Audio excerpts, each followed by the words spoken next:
Obstacles to peace. The desire to get rid of it. The first obstacle that peace must flow across is your desire to get rid of it, for it cannot extend unless you keep it. You are the center from which it radiates outward to call the others in. You are its home, its tranquil dwelling place, from which it gently reaches out, but never leaving you. If you would make it homeless, how can it abide within the Son of God? If it would spread across the whole creation, it must begin with you, and from you reach to everyone who calls, and bring him rest by joining you. Why would you want peace homeless? Obstacle to peace 2. The belief the body is valuable for what it offers. The second obstacle that peace must flow across, and closely related to the first, is the belief that the body is valuable for what it offers. For here is the attraction of guilt made manifest in the body and seen in it. This is the value that you think peace would rob you of. This is what you believe that it would dispossess and leave you homeless. And it is this for which you would deny a home to peace. This sacrifice you feel to be too great to make, too much to ask of you. Is it a sacrifice or a release? What has the body really given you that justifies your strange belief that in it lies salvation?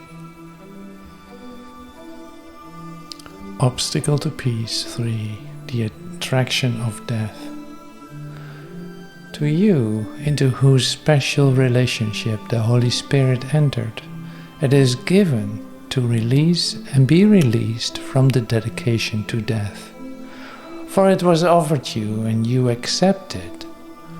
But you must learn still more about this strange devotion, for it contains the third of the obstacles that peace must flow across. No one can die unless he chooses death. What seems to be the fear of death is really its attraction. Guilt, too, is feared and fearful. Yet it could have no hold at all except on those who are attracted to it and seek it out. So it is with death. Obstacles to peace 4. The fear of God. What would you see without the fear of death? What would you feel and think if death held no attraction for you?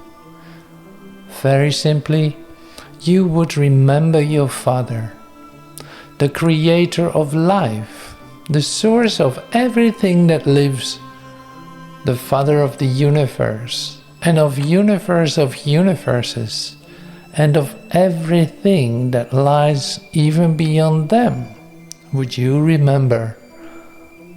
And as this memory arises in your mind, peace must still surmount a final obstacle, after which is salvation completed and the Son of God entirely restored to sanity.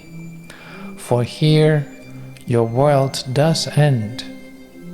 The fourth obstacle to be surmounted hangs like a heavy veil before the face of Christ, yet as his face rises beyond it, shining with joy because he is in his Father's love, peace will lightly brush the veil aside and run to meet him and to join with him at last. For this dark veil, which seems to make the face of Christ himself like to a leper's, and The bright rays of the Father's love, which light his face with glory, appears as streams of blood, fades in the blazing light beyond it, when the fear of death is gone.